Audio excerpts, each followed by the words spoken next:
From the genius and Mr. Perfect conspiring to snatch Hulk Hogan's WWE title to apparent free agent-to-be CM Punk seemingly walking out of WWE Money in the Bank 2011 with the belt, pro wrestlers stealing championship belts is a decades-old trope that will never go out of style. But when belt theft happens in the real world, that, my friends, is a crime. And crime is bad. I'm Andy from What Culture Wrestling, and here are 10 times wrestlers had their title belts stolen. Number 10. Chris Jericho falls victim to grand larceny. Crowned AEW's first ever world champion at All Out 2019, Chris Jericho decided he was going to kill time in the city of Tallahassee while awaiting his rerouted flight to Tampa by heading to a Longhorn steakhouse. When he came back, he found the title had been swiped from a bag in his limousine. This went down after Jericho had already sent the limo driver back to the airport as he'd picked up the wrong luggage. So there was already a fair bit of confusion going around when the belt got swiped. The hunt for the title, valued at over $29,000, began, and Jericho, being Jericho, immediately turned it into a storyline, cutting hilarious promos from his palatial estate in Tampa, sipping on a little bit of the bubbly. Fortunately, the belt was returned less than 24 hours later. Some kind soul had found it on the side of the road and handed it over to the local authorities, who then posed for mark pics on Twitter like they're Triple H with a new NXT signing. Number 9. A mystery thief swoops into the Thunderdome. Our most recent example went down on the 22nd of May 2021, hours after a SmackDown taping at the Thunderdome, when surveillance footage of this little scamp stealing a bunch of stuff made it to the internet as part of a crime alert issued by the local Tampa Police Department. This seems to happen an awful lot in Florida, specifically. In the words of the Popo, several items belonging to the WWE were taken from the Thunderdome. Grand theft was the case, and the big boss men were on it. While the crime alert was issued on the 5th of June, there was actually no word on whether or not the items had been recovered at the time of recording. And it's hard to tell for sure, but if you look closely at the first few images here, you can see what looks like a title belt in the thief's left hand. Now, it might be a replica, given that Bronson Reed is still running around with the North American title on NXT TV, but the red leather and gold plating certainly suggest that the big beefy boy may have been the victim here. Number 8. The original WCPW World title gets swiped. You can chalk off the original WCPW World title design down to an admin error. It was dubbed the Toy Belt, and you can kind of see why if you just take one look at how tiny it looks in Killian Dane's massive paws. The Toy Belt was replaced by a bigger one and consigned to life as a prop.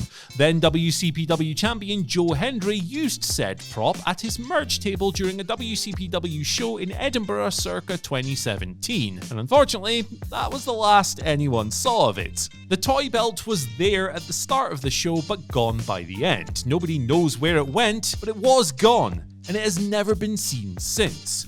Somewhere in the United Kingdom, an intrepid thief is sitting on a piece of WCPW history. Number 7. Bruno Sammartino gets dinner, loses the WWWF Championship. Who could possibly want to steal from a man like Bruno Sammartino? A manifestation of the American dream, the longest reigning WWE champion ever is not only one of the most important figures in wrestling history, but a universally adored Mount Rushmore dweller who drew huge crowds in and around the company's old New York base. A hard-working Italian immigrant who fled fascism in his homeland and grafted his way from nothing to something, Bruno was everybody in the building.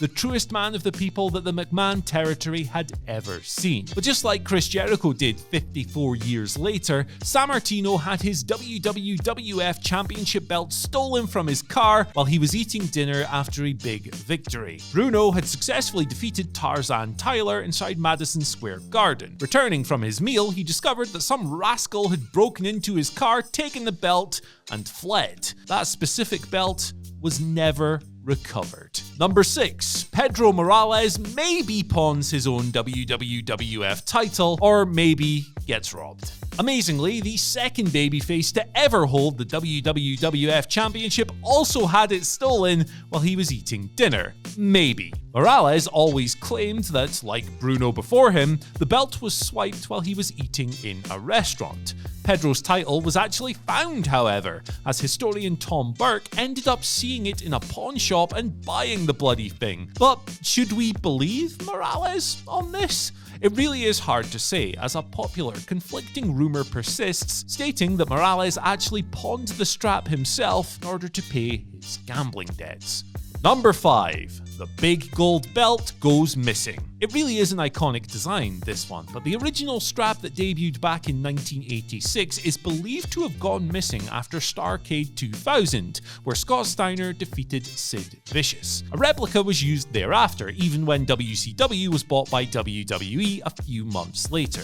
Now, of course, WWE no longer uses that design, and the original big gold belt actually made its way into the hands of a private collector by 2013. We know this because wrestling historian Dick Bourne, who literally wrote the book on Big Gold, tracked it down that year in 2013 and maintained the owner's anonymity. On top of this, the belt was also authenticated by another belt expert when a WCW wrestler, an unknown one at that, sold it to the collector after Vince McMahon's purchase of WCW went through in 2001. To this date, there remains no concrete word on who stole the belt and who sold it on. Number 4. The Many Crimes of Mark Carrano. Longtime WWE fall guy Mark Carrano was finally let go by the company in April, leaving his role as a senior director in the wake of the Mickie James trash bag scandal. It later came out via his ex-girlfriend Deborah Simmons on Twitter that Carrano had allegedly stolen a bunch of title belts from the company and stashed them under the bed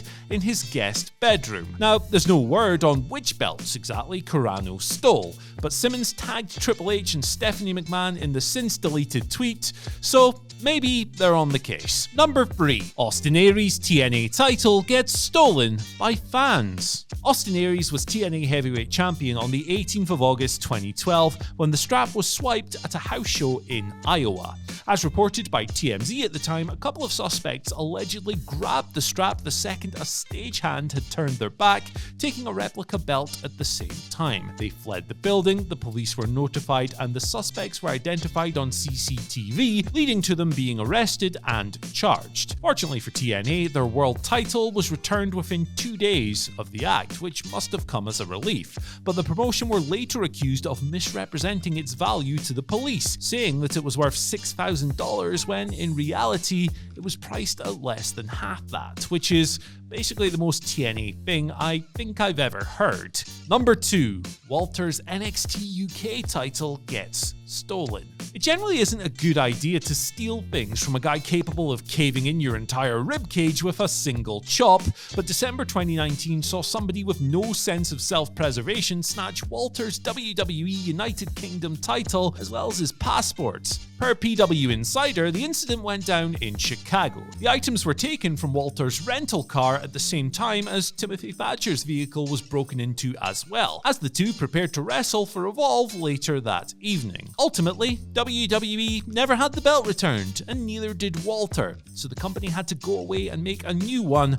for Michael Hamflett. Now, perhaps they would have done that anyway, given that January 2020, just 1 month later, the company rebranded the title from the WWE UK title to the NXT UK title. Still, Walter was the victim, and the belt was eventually recovered. A fan ended up buying it accidentally and identified it as the real deal. When they returned it to the company, WWE, in an act of kindness, sent them back a signed replica with Walter inking his signature. This is one belt theft story that actually has a happy ending.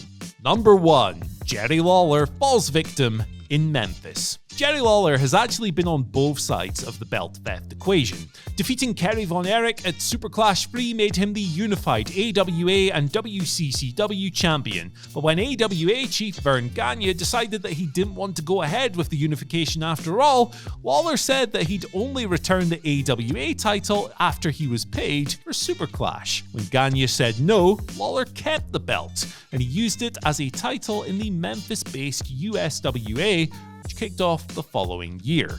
2 years later, Eddie the Snowman Crawford actually ran off with the USWA Unified World Championship after his and Lawler's on-air feud turned real. A private collector ended up purchasing it long after Jerry had commissioned a replacement. Now, Lawler might have actually been prepared for this, given that an incident that went down several years prior saw Memphis's Southern Junior Heavyweight Championship stolen from his bag when he put it down to go to the bathroom. He came back, the bag was still there, but the belt was nowhere to be seen, and it still hasn't been found since then.